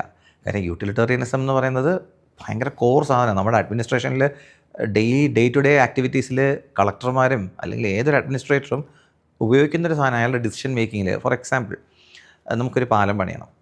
ഈ പാലം പണിയുമ്പോൾ കുറച്ച് ആൾക്കാരെ ഡിസ്പ്ലേസ് ചെയ്യണം. കാര്യം പാലം പോകുന്ന വഴിയിലുള്ള താമസക്കാരുണ്ടല്ലോ, അവിടെ ജീവിച്ചിരിക്കുന്ന ആൾക്കാരുണ്ടല്ലോ, അവരുടെ സ്ഥലമൊക്കെ മാറ്റിയിട്ട് വേണം അതുവഴി പാലം പണിയാൻ. ഈ പാലം പണിയാനുള്ള ഗുണം എന്താ? ആയിരക്കണക്കിന് ആൾക്കാർക്ക്, ലക്ഷക്കണക്കിന് ആൾക്കാർക്ക് യാത്രാ സൗകര്യം വരികയാണ്. കൂടാതെ നൂറുകണക്കിന് ആൾക്കാർക്ക് അല്ലെങ്കിൽ ആയിരക്കണക്കിന് ആൾക്കാർക്ക് തന്നെ ജോലി അതിൻ്റെ പേരിൽ കിട്ടുകയാണ് അല്ലേ? മാത്രമല്ല ഒരു നേഷൻ്റെ ഡെവലപ്മെൻറ്റ് എന്ന് പറയുന്നത് അതിൻ്റെ റോഡ് നെറ്റ്വർക്കിലും ബ്രിഡ്ജ് നെറ്റ്വർക്കിലും കൂടിയാണ് കിടക്കുന്നത്. അപ്പോൾ ഇതൊരു സ്ട്രാറ്റജിക് ഡിസിഷനാണ്. അപ്പോൾ അത് ഒത്തിരി പേരെ ഹെൽപ്പ് ചെയ്യുന്നുണ്ട്. പക്ഷെ അപ്പോൾ നിങ്ങൾ ആലോചിച്ച് നോക്കൂ, കുറേ ആൾക്കാരുടെ ജീവിതം അവിടെ വഴിമുട്ടിയില്ലേ? അവിടെ ചിലപ്പോൾ ചെറിയ കൊച്ചു കടകളുണ്ടായിരുന്നിരിക്കും, കുറച്ച് പാവപ്പെട്ട ആൾക്കാർ ജീവിച്ചിരുന്ന സ്ഥലമായിരിക്കും, അവരെ നമ്മൾ അവിടെ നിന്ന് ഡിസ്പ്ലേസ് ചെയ്യല്ലേ? അപ്പോൾ ഇതിലേതാ ശരി? ഇങ്ങനെ ഒരു കോണ്ടെക്സ്റ്റിലേക്ക് ഒരു സാധനം വരുമ്പോൾ ഇത് ചിലപ്പോൾ കേസ് സ്റ്റഡി ആയിട്ട് വരാം. അല്ലാന്നുണ്ടെങ്കിൽ ഒരു ഡിസിഷൻ ഒറിജിനലി ഒരു കളക്ടറോ അല്ലെങ്കിൽ അവിടെ ഇരിക്കുന്ന പർട്ടിക്കുലർ ജൂറിസ്ഡിക്ഷൻ ഹാൻഡിൽ ചെയ്യുന്ന ആൾ തീരുമാനിക്കേണ്ട, അല്ലെങ്കിൽ മന്ത്രിയാണെങ്കിൽ പോലും ഡിസിഷനാണ്. ഇതെടുക്കുന്ന സമയത്ത് നമ്മൾ യൂട്ടിലിറ്റേറിയൻസ് എന്ന് പറഞ്ഞൊരു ഫിലോസഫിയെ പറ്റി മനസ്സിലാക്കിയാൽ, യൂട്ടിലിറ്റേറിയൻസ് എന്ന് പറയുന്നത് മാക്സിമൈസിങ് ഹാപ്പിനെസ് എന്നുള്ള സാധനമാണ്. ഇത് ചില സമയത്ത് ക്വാളിഫൈഡ് ആണ്. അപ്പോൾ ഈ ഓരോ തിങ്കേഴ്സും, ഇപ്പോൾ ജോൺ മില്ല് പോലെ ഓരോ തിങ്കേഴ്സും, ബെൻഥം പോലെ ഓരോ തിങ്കേഴ്സും ഓരോന്നിനെയും ഓരോ രീതിയിൽ ഡിഫൈൻ ചെയ്തിട്ടുണ്ട്. ഈ തിങ്കേഴ്സ് അവരുടെ തോട്ട്സ് നമുക്ക് പറഞ്ഞു തന്നത് നമ്മൾ പഠിച്ചു വെച്ച് കഴിഞ്ഞാൽ നമ്മുടെ ആൻസർ റൈറ്റിങ്ങിലും അതിലുപരി ഇങ്ങനത്തെ ഇഷ്യൂസിനെ ഡെയിലി ലൈഫിൽ വർക്ക് ചെയ്യാനും നമുക്ക് കുറച്ചും കൂടി ഈസി ആയിരിക്കും. നമ്മളായിട്ടൊരു ഡിസിഷൻ എടുക്കേണ്ട, പകരം ഇത് ഇങ്ങനെ ചെയ്താൽ ഇങ്ങനത്തെ ബെനിഫിറ്റ്സ് ഉണ്ട്, ഇങ്ങനെ ചെയ്താൽ ഇങ്ങനെ കാര്യങ്ങളുണ്ട്, അഡ്മിനിസ്ട്രേഷനിൽ ഇത് ചെയ്യുന്നതാണ് ഏറ്റവും നല്ലത് എന്നുള്ള തീരുമാനങ്ങൾ എടുക്കാൻ എളുപ്പമായിരിക്കും. ഇത് എൻ്റെ ഒരു സാധനം, എനിക്ക് തോന്നിയൊരു കാര്യമാണ്. മേ ബി സാറിന് ചിലപ്പോൾ ഡിഫറൻസ് ഒപ്പീനിയൻ ഉണ്ടാവുമായിരിക്കും. സാറ് പറഞ്ഞു.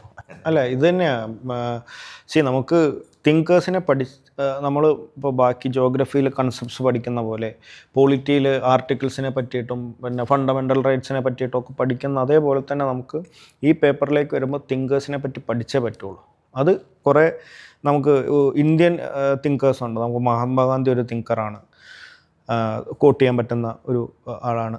വിവേകാനന്ദ, അതേപോലെ തന്നെ കൗടില്യ.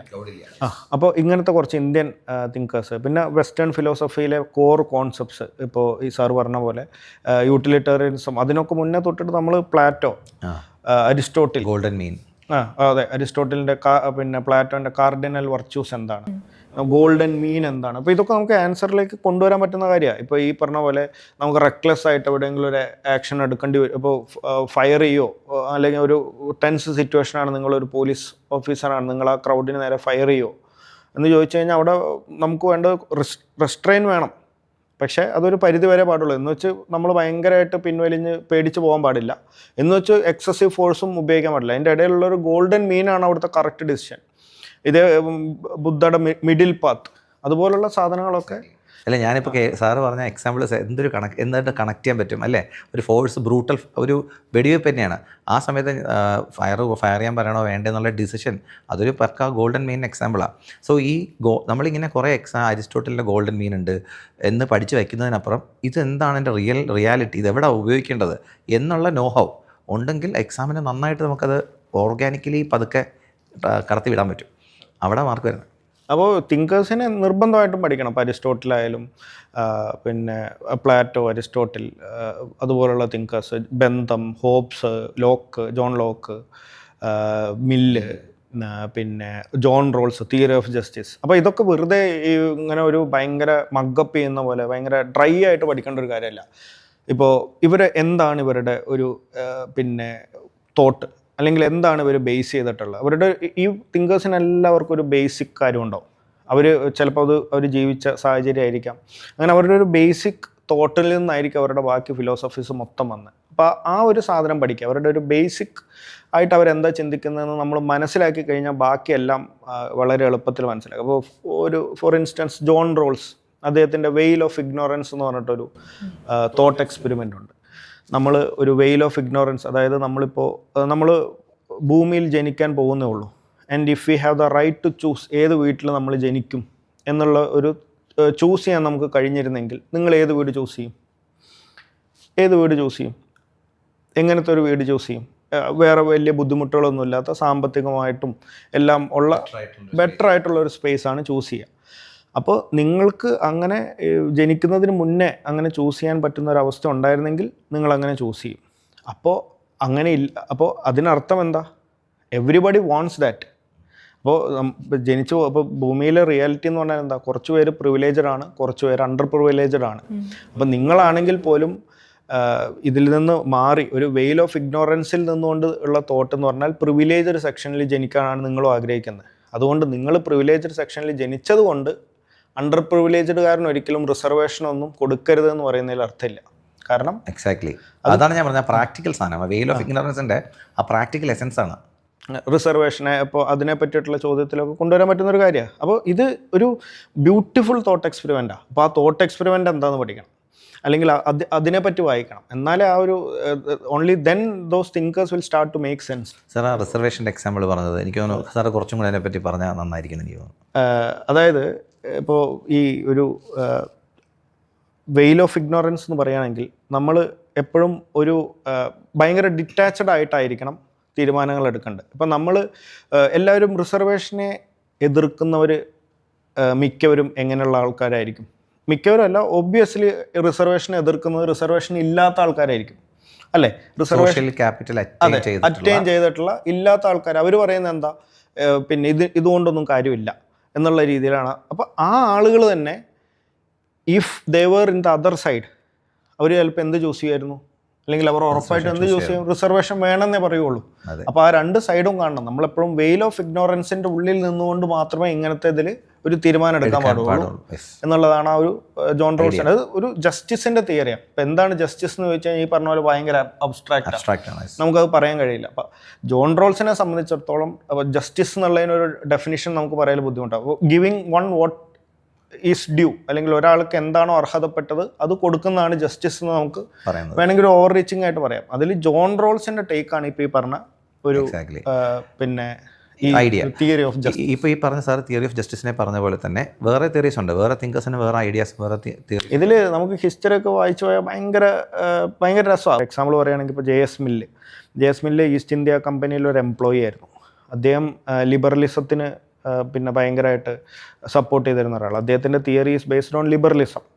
അദ്ദേഹം അതിൽ പറയുന്നൊരു കാര്യം ഈ ബെനവലൻറ്റ് ഡെസ്പോട്ടിസം എന്ന് പറയുന്ന ഒരു തിയറി ഒക്കെ അദ്ദേഹം പുട്ട് ഫോർത്ത് ചെയ്യുന്നതാണ്.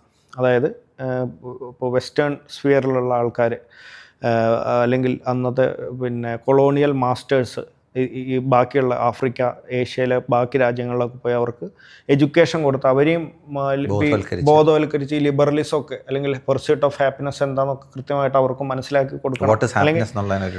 അതെ അതെ. അപ്പോൾ അങ്ങനെ ഒരു ക്വാളിഫൈഡ് ആ ഒരു രീതിയിലേക്ക് ആക്കണമെന്ന് വാദിച്ചിരുന്ന ഒരാളാണ് JS മില്ല്. അദ്ദേഹം ഈ പറഞ്ഞ ഈസ്റ്റ് ഇന്ത്യ കമ്പനിയിലെ ഒരു എംപ്ലോയി ആയിരുന്നു. അദ്ദേഹത്തിൻ്റെ ഈ പറഞ്ഞ തിയറീസ് അവിടുത്തെ വർക്കിൻ്റെ ഒരു ആഫ്റ്റർ എഫക്റ്റ് ആയിട്ടാണ് 1813 ചാർട്ടർ ആക്റ്റിൽ എന്ത് വരുന്നത്, ഈ എഡ്യൂക്കേഷന് വേണ്ടിയിട്ട് പൈസ മാറ്റിവെക്കുന്നത്. അതിനുശേഷം മിഷണറി ആക്ടിവിറ്റീസൊക്കെ തുടങ്ങി ഒരുപക്ഷെ ഇന്ത്യയുടെ തന്നെ ഒരു എഡ്യൂക്കേഷൻ സെക്ടറിൽ ഒരു ഫൗണ്ടേഷൻ, ഒരു മോഡേൺ എഡ്യൂക്കേഷൻ്റെ ഫൗണ്ടേഷൻ ഈ JS മില്ലിൻ്റെ ഒക്കെ ആ ഒരു തിയറി അവിടുന്ന് വരുന്നതാണ്. അങ്ങനെ അതെ അതെ. ഇപ്പോൾ ഹോബ്സ് ആണെങ്കിൽ, ഹോബ്സ് എന്ന് പറഞ്ഞാൽ അദ്ദേഹത്തിൻ്റെ ഫാമിലിയൊക്കെ ഒരുപാട് പിന്നെ ഈ റവല്യൂഷൻ്റെ സമയത്ത് ജീവിച്ചിരുന്ന ഒരാളാണ് ഹോബ്സ്. അദ്ദേഹത്തിൻ്റെ ഫാമിലിയൊക്കെ ഈ റവല്യൂഷൻ കാരണം ഒരുപാട് കഷ്ടപ്പെട്ടു. അതുകൊണ്ടാണ് അദ്ദേഹത്തിൻ്റെ തിയറിയിൽ പറയുന്ന സ്റ്റേറ്റ് എന്ന് പറഞ്ഞാൽ ഒരു ഭയങ്കര സീ മോൺസ്റ്റർ ആയിരിക്കണം, ലെവിയാത്തനായിരിക്കണം, ആളുകളെയൊക്കെ വരച്ച വരയിൽ നിർത്താൻ കഴിവുള്ള ലെവിയാത്തനായിരിക്കണം സ്റ്റേറ്റ്. ലോക്കിൻ്റെ കാര്യത്തിൽ നേരെ തിരിച്ചാണ്. അദ്ദേഹത്തിൻ്റെ സാഹചര്യം എന്ന് പറഞ്ഞാൽ വേറൊരു വ്യത്യാസമാണ്. അദ്ദേഹം പറയുന്നത് സ്റ്റേറ്റ് എന്ന് പറഞ്ഞാൽ ഒരു നൈറ്റ് വാച്ച്മാൻ മാത്രമായാൽ മതി, സ്റ്റേറ്റിന് അതിൽ കൂടുതൽ പവറൊന്നും വേണ്ട. അപ്പോൾ ഇവരുടെയൊക്കെ തോട്ട്സ് എല്ലാം കമ്പയർ ചെയ്ത് പഠിക്കുകയാണെങ്കിൽ അത് വളരെ ഇൻട്രസ്റ്റിംഗ് ആയി മാറും. ഒരു കാര്യം ടു സബ്മിറ്റ് അപ്പ് തിങ്കേഴ്സ് എന്നുള്ളത് വളരെ ഇമ്പോർട്ടൻ്റ് ആണ്. ഇപ്പോൾ ഞാൻ ടോപ്പേഴ്സ് ആൻസർ കോപ്പി നോക്കുമായിരുന്നു. ഇപ്പോൾ 3rd റാങ്ക് കിട്ടിയ ഒരു കാൻഡിഡേറ്റിൻ്റെ ആൻസർ കോപ്പി ഞാൻ ഇന്ന് നോക്കിയ സമയത്ത് അദ്ദേഹം ഒരുപാട് തിങ്കേഴ്സിനെ കോട്ട് ചെയ്തിട്ടുണ്ട്. ഹാന്ന ആഡൻറ്റിനെ വരെ കോട്ട് ചെയ്തിട്ടുണ്ട്. അപ്പോൾ ഈ ബ്യൂട്ടി ഈസ് അവർ തിങ്കേഴ്സിനെ കോട്ട് ചെയ്യുമ്പം റിലവൻ്റ് ആയിട്ടുള്ള സാധനം കോട്ട് ചെയ്യുന്നത്. ഈ റിലവൻസ് എപ്പോൾ അറ്റൈൻ ചെയ്യാൻ പറ്റുമെന്നറിയോ? ഈ തിങ്കേഴ്സ് ആ തോട്ട് പ്രോസസ്സിലേക്ക് എത്തുന്ന ഒരു യാത്രയുണ്ടല്ലോ, ആ യാത്രയെ പറ്റിയും കൂടെ നമുക്ക് കൃത്യമായൊരു ധാരണ ഉണ്ടെങ്കിൽ ഇത് വളരെ ഓർഗാനിക്കായിട്ട് നമുക്ക് നാച്ചുറലായിട്ട് നമുക്ക് എഴുതാൻ പറ്റും. ഒരു തിയറി പഠിച്ചിട്ട് ഇപ്പോൾ ക്വാളിഫൈഡ് യൂട്ടിലിറ്റേറിയനിസം ഒരു തിയറി പഠിക്കുന്നു, അതുകൊണ്ട് ഹിറ്റ് ചെയ്യുന്നതിനപ്പുറം ഭയങ്കര ഓർഗാനിക്കായിട്ട് എഴുതാം. അങ്ങനെ എഴുതിയാണ്ടല്ലോ നമുക്ക് 125 എന്നുള്ളൊരു മാർക്കൊക്കെ അറ്റൈനബിളാണ്, സിമ്പിളായിട്ട് അറ്റൈൻ. പിന്നെ ഈ തിങ്കേഴ്സിൻ്റെ ഈ നമ്മളെങ്ങനെ പഠിക്കണം എന്ന് ചോദിച്ചു കഴിഞ്ഞാൽ നിങ്ങൾക്ക് മനസ്സിലാവാത്ത ഒരു തിങ്കേഴ്സിൻ്റെ പുറകെ പോയിട്ട് വരില്ല. ഇപ്പോൾ എക്സാമ്പിൾ ഇപ്പോൾ ഹന്ന ആഡൻറ്റിൻ്റെ കേസ് തന്നെ എടുത്ത് അവരുടെ ഒരുപാട് പുസ്തകങ്ങളുണ്ട്. ഇപ്പോൾ ഒറിജിൻസ് ഓഫ് ടോട്ടലിറ്റേറിയനിസം അവരുടെ പുസ്തകമാണ്. ഒരു ബെനാലിറ്റി ഓഫ് ഈവിളിനെ പറ്റിയിട്ട് എഴുതിയിട്ടുണ്ട്. eichmann trials. അപ്പോൾ അങ്ങനെ ഒരുപാട് വർക്ക് ചെയ്തിട്ടുള്ള ഒരാളാണ്. പക്ഷേ അവരുടെ ഇപ്പോൾ ഹന്ന ആഡൻറ്റിനെ പഠിക്കുകയാണെങ്കിൽ അവരുടെ മെയിൻ തിയറീസ് എന്തൊക്കെയാണെന്ന് നമ്മൾ വായിച്ചു നോക്കുക. അതിൽ നമ്മളെ സ്ട്രൈക്ക് ചെയ്യുന്ന, നമുക്ക് കണക്ട് ചെയ്യാൻ പറ്റുന്ന കാര്യങ്ങൾ മാത്രം കൃത്യമായിട്ട് മനസ്സിലാക്കുക, നോട്ട് എഴുതുക. നമുക്ക് റീപ്രൊഡ്യൂസ് ചെയ്യാൻ പറ്റണം. അല്ലാണ്ട് just for the sake of studying A thinker ഒരു തിങ്കറിനെ പഠിച്ചിട്ട് കാര്യമൊന്നുമില്ല. ഇത് നമുക്ക് എസ്സേയിലും യൂസ് ചെയ്യാം. ഇന്റർലിങ്കേജസ് ഹോബ്സിൻ്റെ കോട്ടൊക്കെ എസ്സേയിൽ എനിക്ക് തോന്നുന്നത് ക്വസ്റ്റ്യൻ ആയിട്ട് തന്നെ ചോദിച്ചിട്ടുണ്ട്. പിന്നെ അതല്ലാതെ നമുക്ക് ഈ എസ്സേയിലെ ചില ചോദ്യങ്ങൾ തിങ്കേഴ്സിൻ്റെ തോട്ട്സ് അവർ കോട്ട്സ് ഹോബ്സ് അല്ല ലോക്കിൻ്റെ മറ്റോ കോട്ട്സ് വിത്തൗട്ട് കോട്ട്സും വിത്ത് കോട്ട്സും ഒരു ക്വസ്റ്റ്യൻ ചോദിച്ചിട്ടുണ്ട് എസ്സേയിൽ. അപ്പം ഇന്റർലിങ്കേജസ് ഉണ്ട്. അപ്പം നമ്മൾ ഇച്ചിരി വലിയ ആൻസർ ആയിരുന്നല്ലേ ഇത്, എന്നാലും അതിൻ്റെ ആ എസെൻസ് ഉണ്ട് അത്രയും. അതുകൊണ്ടാണ് തിങ്കേഴ്സ് അപ്പോൾ എന്തായാലും ഇമ്പോർട്ടൻ്റ് ആണ്. മഹാത്മാഗാന്ധി ഇതേപോലെ തന്നെ എന്താണ് സത്യാഗ്രഹ, അദ്ദേഹത്തിൻ്റെ what is his concept of satyagraha, അങ്ങനത്തെ ടെർമിനോളജീസ് കൃത്യമായിട്ട് റിഗറസ് ആയിട്ട് പഠിച്ചേ പറ്റുള്ളൂ. ഓക്കെ, നമ്മൾ തൊട്ട് മുന്നേ എത്തിക്സിൻ്റെ സോഴ്സസിനെ പറ്റിയിട്ട് പറഞ്ഞു പോയി. അപ്പം കുറച്ചധികം സോഴ്സസിനെ പറ്റിയിട്ട് ഇങ്ങനെ പറഞ്ഞു പോയിട്ടുണ്ട്. അതിൽ സാറിനോട് ഇപ്പോൾ ഒരു സിംഗിൾ സോഴ്സ് ഏതാണെന്ന് ചോദിച്ചാൽ സാർ എന്ത് പറയും?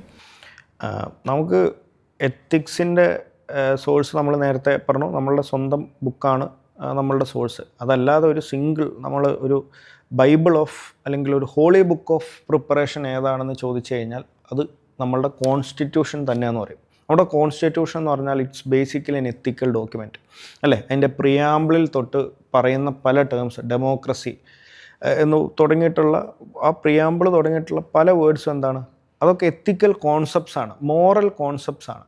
അപ്പോൾ കൃത്യമായിട്ട് കോൺസ്റ്റിറ്റ്യൂഷൻ പുട്ട് ഫോർത്ത് ചെയ്യുന്ന എത്തിക്കൽ എന്താണ്, കോൺസ്റ്റിറ്റ്യൂഷൻ മോറാലിറ്റിയിലും എത്തിക്സിലും ഈ കൺട്രിയിൽ പുട്ട് ഫോർത്ത് ചെയ്യാൻ ശ്രമിക്കുന്നത്, അത് ഇക്വാളിറ്റി, അതേപോലുള്ള ആ ഒരു കാര്യങ്ങൾ, അതെ ഇന്ത്യൻ കോൺസ്റ്റിറ്റ്യൂഷൻ, അത് നമുക്ക് കൃത്യമായിട്ട് അതിൻ്റെ ഒരു എത്തിക്കാലിറ്റി അല്ലെങ്കിൽ എത്തിക്കൽ പ്രിൻസിപ്പിൾസ് കൃത്യമായിട്ട് നമുക്കൊരു അണ്ടർസ്റ്റാൻഡിങ് ഉണ്ടാവണം. അത് ഒരു പ്രധാനപ്പെട്ട ഒരു സോഴ്സാണ്. നമ്മുടെ ഫണ്ടമെൻ്റൽ റൈറ്റ്സ് ഒക്കെ പഠിക്കുന്ന സമയത്ത് തന്നെ ഈ ഒരു ആസ്പെക്റ്റിലും കൂടെ അതിനെ കാണാൻ പറ്റിയാൽ എന്തുകൊണ്ട് ഈ പർട്ടിക്കുലർ ഫണ്ടമെൻ്റൽ റൈറ്റ് വന്നു, എന്തുകൊണ്ട് പർട്ടിക്കുലർ DPSP വന്നു, ഇത് ചുമ്മാ ഒരു ദിവസം അംബേദ്കറിനും ടീമിനും തോന്നിയൊരു കാര്യമല്ലല്ലോ.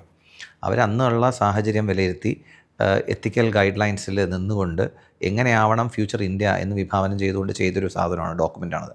സ്വാഭാവികമായിട്ടും നമ്മൾ ഇന്ന് കാണുന്ന പല ആർട്ടിക്കിൾസും പഠിക്കുമ്പോഴും ഈ ഒരു മോറൽ കോമ്പസ് വെച്ച് പഠിക്കുകയാണെങ്കിൽ എന്തായിരുന്നു ആ പർട്ടിക്കുലർ ആർട്ടിക്കിളിൻ്റെ ഉദ്ദേശം, എന്തൊക്കെ തരം എത്തിക്കൽ ഇഷ്യൂസിനെയാണ് അത് സോൾവ് ചെയ്യാൻ പോകുന്നത്, എന്താണ് ആ പർട്ടിക്കുലർ ആർട്ടിക്കിളിൻ്റെ speciality with respect to that particular ethical സംഭവം. ഇത് അറിഞ്ഞ് പഠിക്കുകയാണെങ്കിൽ നമുക്കത് കുറച്ചും കൂടി എളുപ്പം പഠിക്കാം. മാത്രമല്ല GS2 ഉപയോഗിക്കാമല്ലോ. അതെ, പിന്നെ ഈ SIക്ക് ഉപയോഗിക്കാം. അതെ, ഇപ്പോൾ ഈ നമ്മുടെ കോൺസ്റ്റിറ്റ്യൂഷനിൽ മറ്റേ ഇൻറ്റഗ്രിറ്റി,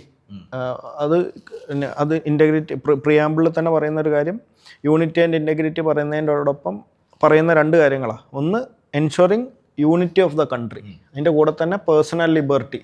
ഇത് രണ്ടും എന്തിനാ യൂണിറ്റി ഓഫ് ദ കൺട്രീൻ്റെ കൂടെ തന്നെ ഒരു പേഴ്സണൽ ലിബർട്ടി ആംഗിൾ കൊണ്ട് രണ്ട് ആശയങ്ങളുടെ ബാലൻസ്. അതായത് യൂണിറ്റി, ഒരു കമ്മ്യൂണിറ്റി എന്നുള്ള നിലയ്ക്ക് ആളുകൾ മാറി, അല്ലെങ്കിൽ കമ്മ്യൂണിറ്റിക്ക് വേണ്ടി എന്തെങ്കിലും ചെയ്യുന്ന സമയത്ത്, അല്ലെങ്കിൽ കമ്മ്യൂണിറ്റി ഓറിയൻറ്റഡ് ആകുമ്പോൾ ഒരിക്കലും ഇൻഡിവിജ്വലി ഒരാൾക്കും ലിബർട്ടി അല്ലെങ്കിൽ ഇൻഡിവിജ്വലി അവർക്ക് ഒരു നഷ്ടവും വരാൻ പാടില്ല. ബേസിക്കലി റൂസോടെ സാറ് പറഞ്ഞപ്പോൾ എനിക്ക് തോന്നി, റൂസോടെ ഒരു കൺസെപ്റ്റ് ഉണ്ട് ഇതിനകത്ത്. ഈ നമ്മൾ എവിടെയാണ് റിസ്ട്രെയിൻസ് നിൽക്കുന്നത്, ഒരു കമ്മ്യൂണിറ്റിയായിട്ട് ബിഹേവ് ചെയ്യുന്ന സമയത്ത് എങ്ങനെയാവണമെന്നും ആ കമ്മ്യൂണിറ്റിക്കകത്ത് നിൽക്കുന്ന ഒരാളുടെ ഇൻഡിവിജ്വൽ ഫ്രീഡം എങ്ങനെയാവണമെന്നൊക്കെ റൂസോടെ വർക്കിൽ പറഞ്ഞിട്ടുണ്ട്. ആ ഒരു ഐഡിയയൊക്കെയാണ് നമ്മുടെ ഈ കോൺസ്റ്റിറ്റ്യൂഷനിലേക്ക് വന്നപ്പോൾ പ്രിയാമ്പിളിലേക്കൊക്കെ നമ്മൾ ഇംബൈബ് ചെയ്തിരിക്കുന്നത്. ഞാൻ പറഞ്ഞു റൂസോ പറഞ്ഞുകൊണ്ട് എടുത്തുന്നല്ല, ആ ആശയം അതാണ്. യൂണിറ്റേറിയനിസം എന്ന് പറഞ്ഞാൽ, അല്ലെങ്കിൽ ഒരു യൂണിറ്ററി ആയിട്ട് നിൽക്കുന്ന സിസ്റ്റത്തിനകത്തും ലിബർട്ടി ഉണ്ടല്ലോ. ഇത് ആക്ച്വലി പ്രിലിംസിന് വന്നിട്ടുണ്ട്, നെഗറ്റീവ് ലിബർട്ടി. അപ്പോൾ അങ്ങനത്തെ പോസിറ്റീവ്, അപ്പോൾ അതൊക്കെ എത്തിക്കൽ ടേംസ് ആണ്, എത്തിക്കൽ ടെർമിനോളജീസ് ആണ്. അത് കൃത്യമായിട്ട് പഠിക്കുക. നേരത്തെ ഇന്ത്യൻ തിങ്കേഴ്സിൻ്റെ കൂടെ നമ്മൾ പിന്നെ പറഞ്ഞപ്പോൾ പറയാൻ വിട്ടുപോയൊരു പേര് BR അംബേദ്കർ. ഒരിക്കലും വിട്ടുപോകാൻ പാടില്ലാത്തൊരു പേരാ അത്, വെരി സോറി. പക്ഷേ അംബേദ്കർ ഈ പറഞ്ഞ പോലെ അംബേദ്കറിൻ്റെ തിയറീസും നമുക്ക് കൃത്യമായിട്ട് പഠിക്കാം. അണ്ടർറേറ്റഡ് തിങ്കറാണ്. അതെ, അംബേദ്കർ ഒക്കെ പറഞ്ഞ അദ്ദേഹത്തിൻ്റെ പുസ്തകങ്ങൾ വളരെ ചെറിയ പുസ്തകം. അദ്ദേഹത്തിൻ്റെ ഒരു പിന്നെ സ്പീച്ച് ഉണ്ട്, അനിഹിലേഷൻ ഓഫ് കാസ്റ്റ് എന്ന് പറഞ്ഞിട്ട്, വളരെ ചെറിയൊരു സ്പീച്ച്. അദ്ദേഹം കൊടുക്കുന്ന ഒരു സ്പീച്ച് ബുക്കാക്കി ഇറക്കിയതാണ്. അതിൻ്റെ ഫ്രീ കോപ്പീസ് നമുക്ക് നെറ്റിൽ നിന്ന് ഡൗൺലോഡ് ചെയ്യാൻ കിട്ടും. ശരി, അത് വായിച്ചിരിക്കുന്ന ഒരു ആസ്പിറന്റ് വായിച്ചിരിക്കുന്ന വളരെ നല്ലതാട്ടോ. കാര്യം നമുക്ക് SIക്കൊക്കെ ഉള്ള കണ്ടന്റിനുപരി നമുക്ക് ശരിക്കും ഒരു സെൽഫ് ഇംപ്രൂവ്മെന്റിനൊക്കെ ഈ റിസർവേഷനൊക്കെ അനാവശ്യമാണെന്നൊക്കെ തോന്നുകയാണെങ്കിൽ അതൊന്ന് വായിക്കുന്നത്, അതൊക്കെ വായിക്കുന്നത്. അതായത് ഇത്രയും കാലം കഴിഞ്ഞിട്ട് ഇപ്പോഴും കൊടുക്കണോ, അല്ലെങ്കിൽ ഒരു ഗവൺമെൻറ് ഉദ്യോഗസ്ഥനായിരിക്കുന്ന അല്ലെങ്കിൽ ഉദ്യോഗസ്ഥയായിരിക്കുന്ന ഒരു ഷെഡ്യൂൾഡ് കാസ്റ്റ്, ഷെഡ്യൂൾഡ് ട്രൈബ് വിഭാഗത്തിൽപ്പെട്ട ഒരാളുടെ അടുത്ത ജനറേഷൻ ഇത് കൊടുക്കണോ എന്നുള്ള സംശയമൊക്കെ വരുന്നുണ്ടെങ്കിൽ ഇങ്ങനത്തെ ബുക്സൊക്കെ വായിച്ചു കഴിഞ്ഞാൽ കുറേയൊക്കെ ആ സംശയങ്ങൾ ക്ലിയർ ആയി പോകാൻ. അല്ലെങ്കിൽ എന്തുകൊണ്ടാണ് ആ കൈൻഡ് ഓഫ് ഒരു പോസിറ്റീവ് ഡിസ്ക്രിമിനേഷൻ ഇന്ത്യൻ കോൺസ്റ്റിറ്റ്യൂഷൻ അത് അവിടെ തന്നെ അനങ്ങാതെ വച്ചിരിക്കുന്നത്, എന്തുകൊണ്ടാണ് ഇന്നും പൊളിറ്റിക്കൽ പാർട്ടീസ് അതിനെയൊന്നും എടുത്ത് മാറ്റാതെ സ്റ്റിൽ ഹോൾഡ് ഓൺ ചെയ്യണത്? ഏത് പൊളിറ്റിക്കൽ പാർട്ടി വന്നാലും അതിനെയൊന്നും തൊടത്തില്ലല്ലോ. അപ്പോൾ അത് ഒരു പോപ്പുലിസ്റ്റിക് മെൻറ്റാലിറ്റി എന്നുള്ളതിനപ്പുറം ദർ ആർ സർട്ടൺ റീസൺസ്. അപ്പോൾ അത് കുറച്ചും കൂടി നമുക്ക് വ്യക്തിപരമായി മനസ്സിലാക്കാനും നല്ലതാണത്. ഓക്കെ, പിന്നെ ഈ പറഞ്ഞ സോഴ്സസിൻ്റെ കൂടെ തന്നെ നമുക്ക് നോക്കി പോകേണ്ട ഒരു കാര്യം അഡ്മിനിസ്ട്രേറ്റീവ് ARC റിപ്പോർട്ടുകളാണ്. അപ്പോൾ സെക്കൻഡ് ARC, ഫോർത്ത് ARC റിപ്പോർട്ടുകളൊക്കെയാണ് ഇമ്പോർട്ടൻ്റ്. അപ്പോൾ ഈ ARC റിപ്പോർട്ട്, ഞാൻ ഒരിക്കലും ARC report word by word വായിച്ച് എല്ലാ കാര്യങ്ങളും നോട്ടാക്കണം എന്ന് ഞാൻ പറയില്ല. പക്ഷേ നിർബന്ധമായിട്ടും ചെയ്യേണ്ട ഒരു കാര്യം, നമുക്ക് വളരെ ഇമ്പോർട്ടൻ്റ് ആയിട്ടുള്ള കുറച്ച് ARC റിപ്പോർട്ട്സ് ഉണ്ട്. അതിൻ്റെ ഒരു സ്പെസിഫിക് റിപ്പോർട്ടുകളുണ്ട്. അത് റിഗറസ് ആയിട്ട് തന്നെ അത് ക്ലാസ്സുകളിലും മറ്റും ഡിസ്കസ് ചെയ്യാം, അല്ലെങ്കിൽ നെറ്റിൽ നോക്കിയാൽ മനസ്സിലാവും ഈ പേപ്പറിന് നിർബന്ധമായിട്ടും വേണ്ട ARC റിപ്പോർട്ട്സ് ഏതൊക്കെയാണ്. അത് കൃത്യമായിട്ട് അത് റിഗറസ് ആയിട്ട് തന്നെ വായിച്ച് നോട്ട്സ് പരമാവധി ഉണ്ടാക്കുക. അല്ലാത്ത ഇങ്ങനത്തെ ARC റിപ്പോർട്ടൊക്കെ അതിൻ്റെ ടൈറ്റിൽ വായിച്ചു കഴിഞ്ഞാൽ നമ്മുടെ സിലബസുമായി ബന്ധമുണ്ടോ എന്ന് നമുക്ക് മനസ്സിലാവും. അതിൻ്റെ എക്സിക്യൂട്ടീവ് സമ്മറിയിലൂടെ ജസ്റ്റ് ഒന്ന് പോവുക, എന്നിട്ട് അതിൻ്റെ ഓരോ ഇപ്പോൾ ഇൻട്രൊഡക്ഷൻ പാരഗ്രാഫ്, അങ്ങനത്തെ ഓരോ പാരഗ്രാഫ് വെറുതെ വായിച്ച് നോക്കുമ്പോൾ if you are very thorough with the syllabus of your subject നിങ്ങൾക്ക് മനസ്സിലാവും ഏത് പാരഗ്രാഫാണ് റിലവൻറ്റ്. ഏത് ഇപ്പോൾ ഒരു ARC റിപ്പോർട്ടിൽ പറയുന്ന RTIനെ പറ്റിയിട്ടുള്ള ഒരു ARC റിപ്പോർട്ടുണ്ട്. അതിൽ സെക്കൻഡ് ARCയുടെ ഒരു റിപ്പോർട്ട് RTIനെ പറ്റി. അതിൻ്റെ ഹെഡിങ് തന്നെ എന്താ? RTI master key to good governance. RTI. അപ്പോൾ നമുക്കിപ്പോൾ ഈ RTI, അതെ, നമുക്കിപ്പോൾ ഈ എത്തിക്സ് അല്ല, മറ്റു പേപ്പറുകളിൽ ഇൻട്രൊഡക്ഷനിൽ RTIനെ പറ്റിയിട്ടുള്ളൊരു ചോദ്യത്തിൽ എല്ലാ വർഷവും ചോദിക്കലുണ്ട്. അത് എത്തിക്സിൽ അല്ലെങ്കിൽ GSൽ എന്തായാലും ചോദിക്കും. അതിൽ ഫസ്റ്റ് തന്നെ അല്ലെങ്കിൽ ഇൻട്രൊഡക്ഷൻ ആയിട്ടോ കൺക്ലൂഷൻ ആയിട്ടോ യൂസ് ചെയ്യാം. RTI is the, as per second ARC, RTI is the master key to good governance. Okay, അപ്പോൾ അങ്ങനെ നമുക്ക് കൃത്യമായിട്ട് റിലവൻ്റ് ആണെന്ന് തോന്നുന്ന കാര്യങ്ങൾ ചെറിയ നോട്ട്സ് ആക്കി എഴുതി വെക്കുന്നതിലാണ് നമ്മളുടെ അതാണ് നിങ്ങളുടെ സോഴ്സ്. ഇപ്പോൾ ഈ പറഞ്ഞ ARC റിപ്പോർട്ട്സും ഒക്കെ റിഗറസ് ആയിട്ടല്ല, നിങ്ങൾക്ക് ഒരു 10 മിനിറ്റിൽ എപ്പോഴെങ്കിലും സമയം കിട്ടുമ്പോൾ നിങ്ങൾ മാർക്ക് ചെയ്ത് വെക്കുക ഏതൊക്കെ പാരഗ്രാഫ്സ് ആണ് ഇമ്പോർട്ടൻറ്റ്. വെറുതെ 2 സെൻറ്റൻസ് ഒക്കെ വായിച്ചാൽ നിങ്ങൾക്ക് മനസ്സിലാവും, സിലബസ് കൃത്യമായിട്ട് മനസ്സിലായെങ്കിൽ. എന്നിട്ട് അതിനെ ബേസ് ചെയ്ത് നോട്ട്സ് ഉണ്ടാക്കുക. ഓക്കെ, ഇനി നമുക്ക് കേസ് സ്റ്റഡിയിലേക്ക് വരാം. അപ്പം കേസ് സ്റ്റഡിക്ക് ഒരു പ്രത്യേകമായിട്ടൊരു ഫ്രെയിം വർക്ക് ഉണ്ടോ, അല്ലെങ്കിൽ ആ ഒരു കേസ് സ്റ്റഡീനെ എത്തിക്സിൻ്റെ പേപ്പറിൽ നമ്മൾ എങ്ങനെയാണ് അപ്രോച്ച് ചെയ്യേണ്ടത്? ഓക്കെ, കേസ് സ്റ്റഡിക്ക് ഫ്രെയിം വർക്ക് ഉണ്ടോ എന്ന് വെച്ച് കഴിഞ്ഞാൽ, കേസ് സ്റ്റഡിയിലെ ചോദ്യങ്ങൾ വരുന്നത് പലപ്പോഴും ആരൊക്കെയാണ് സ്റ്റേക്ക് ഹോൾഡേഴ്സ് എന്ന് ചോദിക്കാം. സ്റ്റേക്ക് ഹോൾഡേഴ്സ് അവർക്കുള്ള എത്തിക്കൽ ഡയലമസ് എന്നാന്ന് ചോദിക്കാം. ഒരു പർട്ടിക്കുലർ ഇഷ്യൂ ആണല്ലോ ആ പർട്ടിക്കുലർ കേസ് സ്റ്റഡിയിൽ പറയുന്നത്, അതിനുള്ള നിങ്ങളുടെ സൊല്യൂഷൻ എന്താണെന്ന് ചോദിക്കാം. എന്തുകൊണ്ടാണ് നിങ്ങൾ ഈ സൊല്യൂഷൻ പറയുന്നതെന്ന് ചോദിക്കാം. ഇത്രയാണ് സാധാരണ ചോദിക്കുക. അപ്പോൾ നമ്മൾ പക്ഷേ പ്രിപ്പറേഷൻ ഫേസിൽ കേസ് സ്റ്റഡീസ് കിട്ടുമ്പം ബിഫോർ ദി എക്സാമിനേഷൻ നമ്മൾ പഠിക്കുമ്പോൾ ഞാൻ ചിന്തിക്കുന്നത്, എന്തായാലും കുറച്ച് സെറ്റ്സ് ഓഫ് റൂൾസ് എന്ന് പറയാൻ പറ്റില്ല, സെറ്റ്സ് ഓഫ് ആക്ടിവിറ്റീസ് നമ്മൾ ചെയ്യണം. അതിൽ ആദ്യം ചെയ്യേണ്ടത് സ്റ്റേക്ക് ഹോൾഡേഴ്സ് ആരൊക്കെയാണെന്ന് ഐഡൻറ്റിഫൈ തന്നെയാണ്. കാര്യം സ്റ്റേക്ക് ഹോൾഡേഴ്സ് ആരൊക്കെയാണെന്ന് കൃത്യമായിട്ട് ഐഡൻറ്റിഫൈ ചെയ്താൽ, അത് ഡയറക്റ്റ് സ്റ്റേക്ക് ഹോൾഡേഴ്സ് ആയിക്കോട്ടെ, ഇൻഡയറക്റ്റ് സ്റ്റേക്ക് ഹോൾഡേഴ്സ് ആയിക്കോട്ടെ, ഇവരൊക്കെ കൃത്യമായിട്ട് ഐഡൻറ്റിഫൈ ചെയ്ത് വെച്ച് കഴിഞ്ഞാൽ കുറച്ചധികം സ്റ്റേക്ക് ഹോൾഡേഴ്സിന് എണ്ണം കിട്ടും. എന്നിട്ട് നമുക്ക് ഈ ഓരോ സ്റ്റേക്ക് ഹോൾഡേഴ്സിനും എന്തൊക്കെ എത്തിക്കൽ ഡയലമാസ് ഉണ്ടെന്ന് മനസ്സിലാക്കാൻ പറ്റിക്കഴിഞ്ഞാൽ കുറച്ച് കോംപ്രിഹെൻസീവായിട്ടും ഒരു വലിയ വൈഡർ ക്യാൻവാസിൽ നമുക്ക് ഈ ക്വസ്റ്റ്യനെ കാണാൻ പറ്റും. സോ ദാറ്റ് നമ്മളുടെ സൊല്യൂഷൻ ഫേസിൽ, നമ്മൾ ഇഷ്യൂവിനെ അഡ്രസ്സ് ചെയ്ത് സൊല്യൂഷൻ കൊടുക്കുന്ന ഫേസിൽ നമുക്ക് ഈ നമ്മുടെ സൊല്യൂഷൻ ഇതാണ് എന്ന് ഫോർവേഡ് ചെയ്യുമ്പോൾ എന്തുകൊണ്ട് ഇതെൻ്റെ സൊല്യൂഷനായി മാറി എന്ന് ഞാൻ ഐ ഹാവ് ടു ജസ്റ്റിഫൈ ചെയ്യണം അതിനെ. അത് ജസ്റ്റിഫൈ ചെയ്യാനായിട്ട് എളുപ്പമായിരിക്കും, കണ്ടൻറ്റ് വരും. അപ്പോൾ ഒരു ഫ്രെയിംവർക്ക് ഉണ്ടോ എന്ന് വെച്ച് കഴിഞ്ഞാൽ, പ്രിപ്പറേഷൻ ഫേസിൽ ഒരു ഫ്രെയിംവർക്ക് ഉണ്ട്. അതിനകത്ത് സ്റ്റേക്ക് ഹോൾഡേഴ്സിനെ കണ്ടുപിടിക്കണം, അതുപോലെ തന്നെ എത്തിക്കൽ ഡയലമാസ് ഏതൊക്കെയാണെന്ന് ചാർട്ട് ചെയ്യണം, അതുപോലെ തന്നെ പൊട്ടൻഷ്യൽ പോസിബിളായിട്ടുള്ള സൊല്യൂഷൻസ് എന്തൊക്കെയാണെന്ന് നമുക്ക് മനസ്സിൽ വരണം, അതുപോലെ തന്നെ ദി ബെസ്റ്റ് പോസിബിൾ സൊല്യൂഷൻ ഏതാണെന്ന് ചൂസ് ചെയ്യാൻ പറ്റണം. അത് എന്തുകൊണ്ട് ചൂസ് ചെയ്തു എന്ന് കൃത്യം പറയാൻ പറ്റണം. ഷോർട്ട് ടേം ഇഫക്റ്റും ലോങ് ടേം ഇഫക്റ്റും കാണാൻ പറ്റണം. ലീഗലി കറക്റ്റാണോ എന്നും എത്തിക്കലി കറക്റ്റാണോ എന്നും, അതുപോലെ ലോജിക്കലി പ്രാക്ടിക്കലി പോസിബിൾ ആണെന്നും ഒക്കെയുള്ള സംഗതികൾ നമ്മുടെ മനസ്സിലുണ്ടാവണം. അതുപോലെ അഡ്മിനിസ്ട്രേറ്റീവ് ഫീസിബിലിറ്റി ഉണ്ടോ നമ്മുടെ ഉത്തരത്തിന്, നമ്മുടെ സൊല്യൂഷൻ ഫീസിബിൾ ആണോ എന്നുള്ള സാധനം. ഫണ്ട് കൺസ്ട്രെയിൻസ് ഉണ്ടാവാം, അഡ്മിനിസ്ട്രേറ്റീവ് കൺസ്ട്രെയിൻസ് ഉണ്ടാവാം. ഇതിനൊക്കെ അപ്പുറം നിൽക്കുന്ന ഒരു പ്രാക്ടിക്കൽ ആൻഡ് എത്തിക്കൽ സൊല്യൂഷനാണ് നമ്മൾ കൊടുത്തതെന്നും ഒക്കെയുള്ള കുറേ ചെക്ക് ലിസ്റ്റുകൾ ഞാൻ പിള്ളേരോട് പറയാറുണ്ട്. ഇന്ന ചെക്ക് ലിസ്റ്റുകൾ നിങ്ങളുടെ ആൻസേഴ്സിൽ വരണമെന്ന്.